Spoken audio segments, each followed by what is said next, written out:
Hey guys, this is Alok Raj and you are most welcome to my YouTube channel Gyan Mart. दोस्तों, आज फिर आपके सामने मैं आया हूँ 5 क्वेश्चन के साथ में। अभी आप स्क्रीन पे पहला क्वेश्चन देख रहे होंगे। क्या करना है दोस्तों इनको सभी क्वेश्चन के साथ?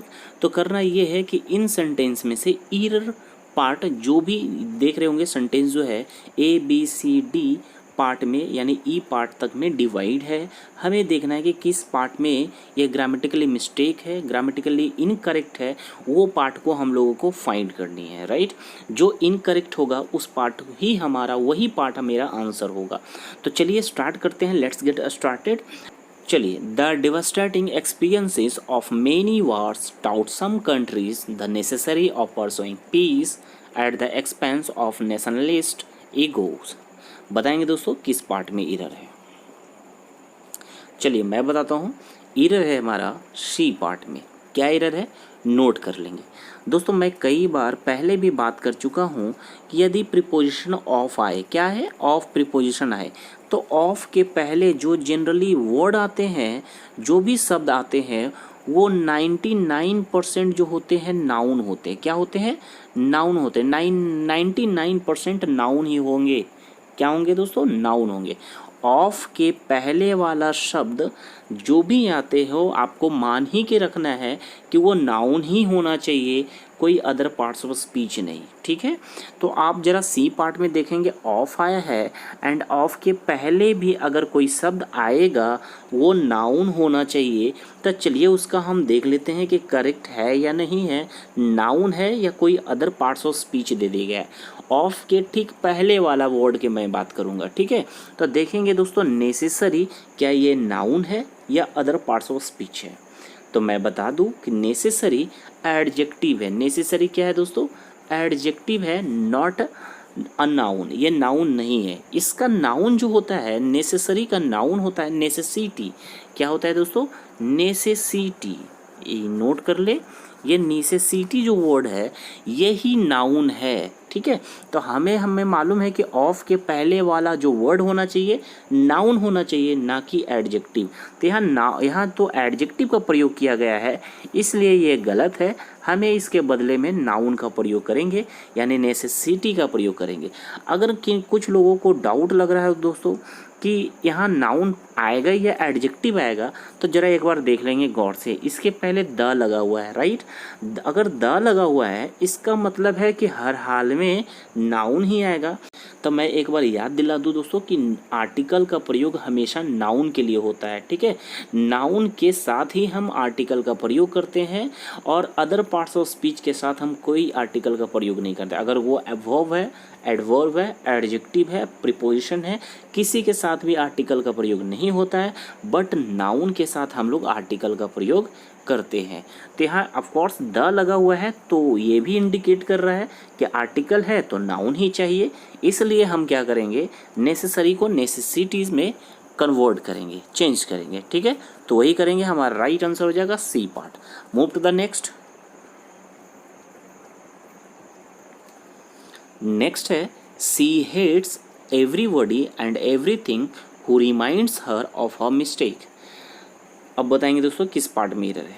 कहना चाह रही है, ये सेंटेंस कहना चाह रहा है कि वह सी हेट्स, वह वैसे सारे लोगों से, यानी प्रत्येक लोगों को नफरत करती है और प्रत्येक चीज़ों को, चाहे वो व्यक्ति हो या कोई भी चीज़ हो, कोई भी कंडीशन हो, वो कोई भी व्यक्ति, कोई भी वस्तु, हर एक से नफरत करती है जो उसे उसकी गलती को याद दिलाता है। सेंटेंस का भाव है कि जब, यानी वह वैसे सारे लोगों से, सारे चीज़ों से नफरत करती है जो उसकी गलती को याद दिलाए। ये तो बड़ा एरोगेंट वाली बात है भाई, है ना। लेकिन चलिए सेंटेंस है तो मेरा काम है ये जज नहीं करना कि वो कैसी है, मेरा जज करना है ये दोस्तों कि किस पार्ट में एरर है। तो चलिए बताएंगे किस पार्ट में एरर है। चलिए मैं बताता हूँ। एरर है दोस्तों बी पार्ट में। क्या एरर है, नोट करेंगे। तो मैं एक बार याद दिला दूं, अगर आप लोग कॉमन एरर बनाते हैं, स्पॉटिंग एरर बनाते हैं, तो ऑफ कोर्स ग्रामर रूल्स के बारे में आपके पास जानकारी होगी। तो चलिए उसी में मैं याद दिलाता हूं कि एवरीबॉडी देखेंगे एंड एवरीथिंग देखेंगे दोस्तों। ये इंडेफिनिट प्रोनाउन है। कैसा है प्रोनाउन है? इनडेफिनिट प्रोनाउन है। वडी BODY, वडी से जो भी प्रोनाउन बनते हैं जैसे एवरीबडी, समबडी, नोबडी, तो बडी से जो भी प्रोनाउन बनते हैं वो मानव के लिए प्रयोग होते हैं। किसके लिए होते हैं? मानव के लिए।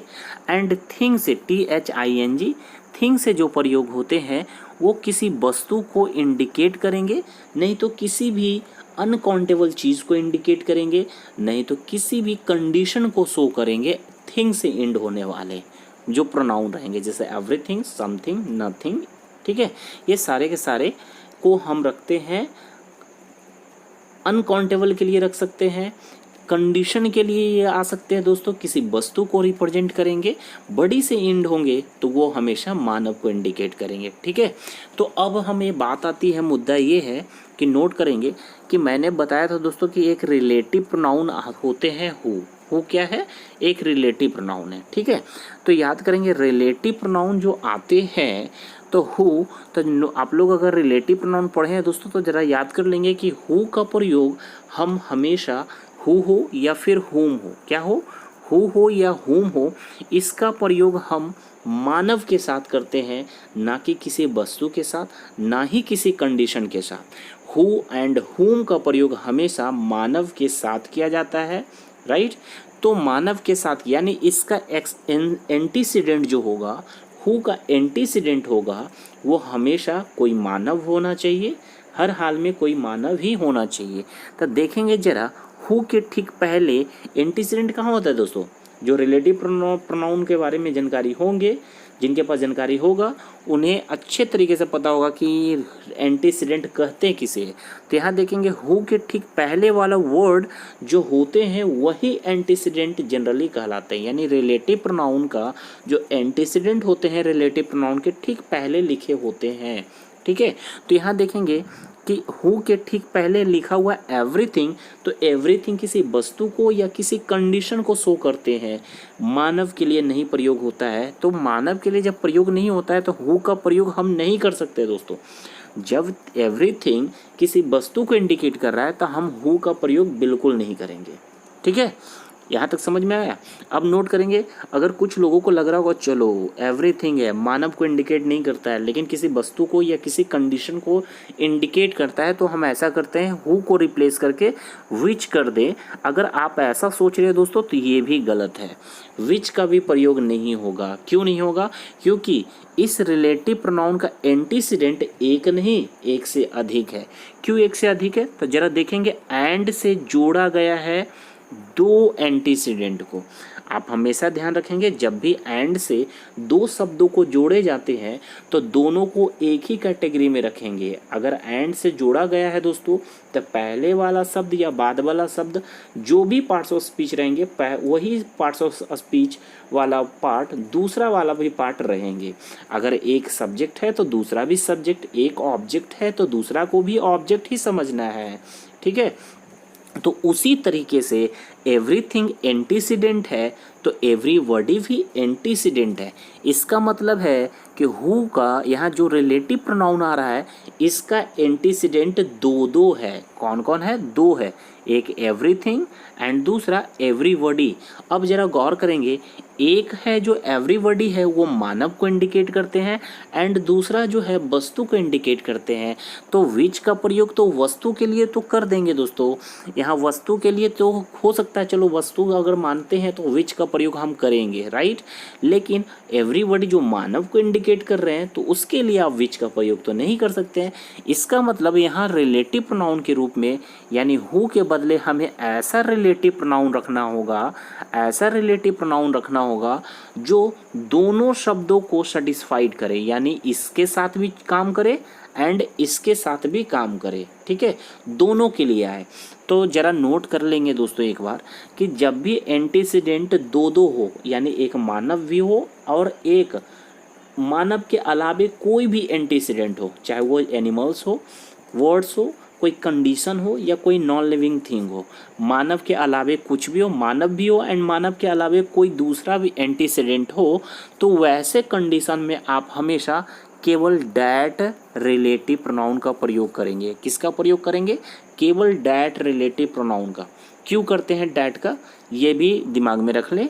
डैट रिलेटिव प्रोनाउन दोस्तों, डैट का इस्तेमाल अनकाउंटेबल यानी वस्तुओं के लिए इसके साथ भी करते हैं एंड मानव के साथ, दोनों के साथ करते हैं, इसलिए हम डैट का प्रयोग करेंगे। तो यहाँ राइट आंसर हो जाएगा हमारा बी पार्ट। बी पार्ट में क्या करना होगा, हु को रिप्लेस करना होगा डैट में और ये सेंटेंस करेक्ट हो जाएगा। Move to the next. चलिए नेक्स्ट देखेंगे दोस्तों। Harshvardhan said he was looking forward to serve his roots as he had spend the first 15 years of his life in the streets of old Delhi। बताएंगे दोस्तों किस part में error है। चलिए मैं बताता हूँ, एरर है ये बी पार्ट में। क्या एरर है दोस्तों, नोट कर लेंगे। जब भी आपके सामने लिखा मिले look forward, look forward to, ठीक है, या फिर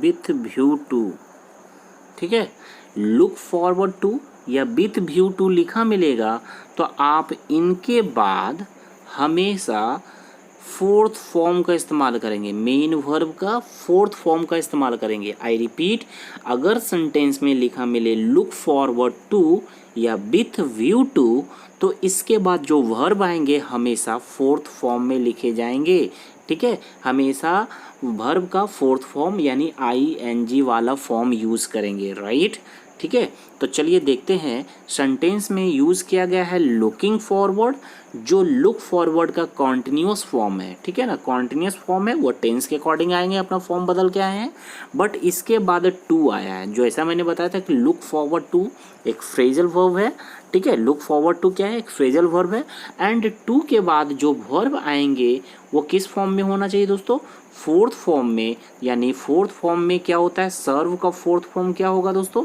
सर्विंग, क्या होगा, सर्विंग। तो करेक्शन यहाँ पर यही करना है कि Harshvardhan said he was looking forward to not serve, करना है सर्विंग, क्या करना है, सर्विंग, सर्व नहीं, ये सर्व नहीं, सर्विंग करना है, ठीक है। तो पहला करेक्शन ये कर लेंगे। और दोस्तों इसमें एक और छोटा सा, चाहे हो सकता है टाइपिंग मिस्टेक हो या जो भी हो, एक छोटा सा करेक्शन ये करना है कि स्पेंड को आपको कन्वर्ट करना है स्पेंट में। क्या करना है, स्पेंट में। क्यों करना है दोस्तों, क्योंकि ज़रा देखेंगे यहाँ हैड आया है, तो एक बार मैं बता दूँ कि जब भी सेंटेंस में हैव हो, हैज हो या हैड हो तो इसके बाद हमेशा मेन वर्ब का थर्ड फॉर्म इस्तेमाल होता है। किसका इस्तेमाल होता है, मेन वर्ब का थर्ड फॉर्म का। तो हैड के बाद स्पेंड का थर्ड फॉर्म स्पेंट, क्या होता है, स्पेंट, तो इसे यूज़ करेंगे, ठीक है। तो दोनों हालांकि एरर बी ही पार्ट में है, अदर पार्ट में नहीं है, तो आप लोग बी पार्ट अगर लगाए होंगे तो आंसर बिल्कुल सही है। चलिए नेक्स्ट देखते हैं।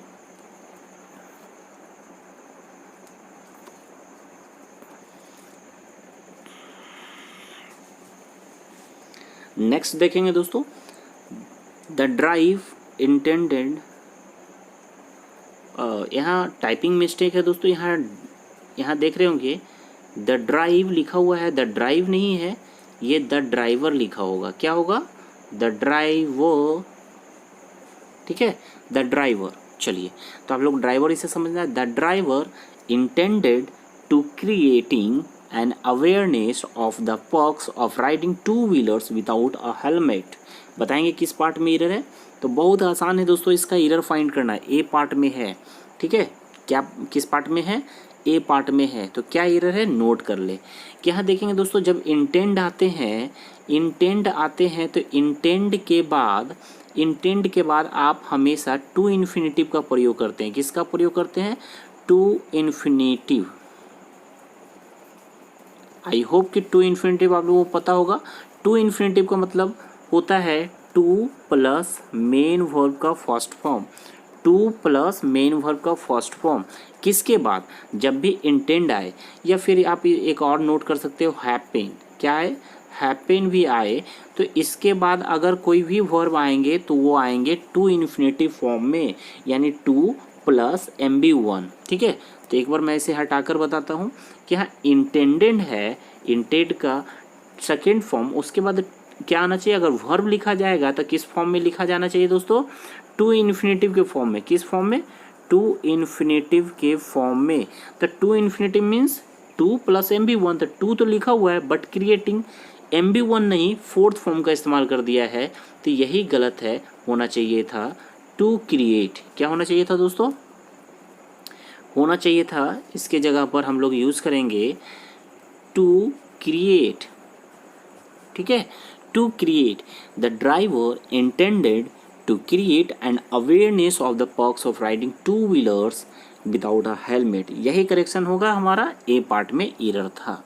ओके, चलिए दोस्तों move to the next. Next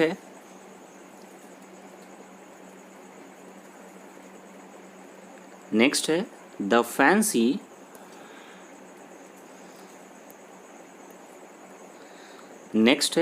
the fancy words in place of the numerical registration number on your vehicle will landed you in trouble। बताएंगे दोस्तों किस पार्ट में एरर है।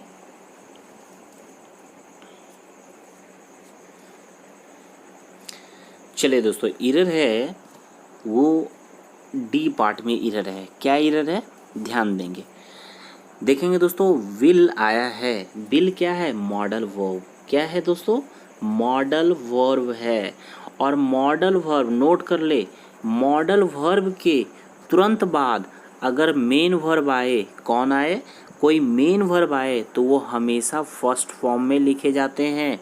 इसके तुरंत बाद यानी मॉडल वर्ब के तुरंत बाद अगर कोई मेन वर्ब आएंगे तो हमेशा फर्स्ट फॉर्म में लिखे जाएंगे। तो देखेंगे विल आया है, विल के बाद लैंड। जी हाँ, आप मालूम है कि लैंड एक नाउन भी है।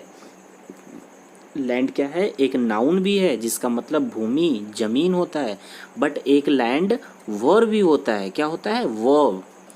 ठीक है, वर्ब, जैसे बोलते हैं ना एरोप्लेन लैंडेड। ठीक है, लैंडेड, तो यहाँ लैंड एक मेन वर्ब का भी काम करता है, तो ध्यान रखेंगे लैंड मेन वर्ब का, यानी मेन वर्ब भी है। तो यहाँ जो आया है मेन वर्ब के रूप में आ रहे हैं, तो विल के बाद मेन वर्ब के रूप में आएंगे, यानी मॉडल वर्ब है बिल, और बिल के बाद मॉडल वर्ब के बाद जो भी वर्ब आते हैं वो फर्स्ट फॉर्म में लिखे जाते हैं। तो यहाँ लैंडेड नहीं, लैंड का प्रयोग करेंगे। किसका प्रयोग करेंगे, लैंड का। तो यही मिस्टेक है, करेक्शन हम लोग केवल करना है लैंड। ठीक है, और सेंटेंस बिल्कुल सही हो जाएगा दोस्तों। ओके दोस्तों, आज के लिए इतना ही। अगर वीडियो आपको पसंद आई है तो प्लीज़ रिक्वेस्ट है, हम्बल रिक्वेस्ट है दोस्तों, please hit the like button, एक लाइक ज़रूर कर देंगे। और जो नए हैं प्लीज़ हमारे चैनल को सब्सक्राइब कर लीजिए, मुझे प्रमोट कीजिए दोस्तों। जब तक आप लोग लाइक नहीं करेंगे मेरा सारा मेहनत बेकार चली जाएगी दोस्तों। एक वीडियो को बनाने में काफ़ी मेहनत लगती है, और उस मेहनत के अनुसार अगर रिजल्ट नहीं मिलता है तो कहीं ना कहीं डिस्करेजमेंट आता है इंसान के अंदर। तो प्लीज़ हमारे अंदर आने से मुझे बचाएं। प्लीज़ आप एक लाइक ज़रूर कर दें और ज़्यादा से ज़्यादा लोगों तक शेयर कर दें। एक लोगों को ही शेयर कर दें, लेकिन ज़रूर शेयर करें। चलिए दोस्तों, फिर मिलते हैं इसी तरीके से नेक्स्ट वीडियो में। तब तक के लिए धन्यवाद।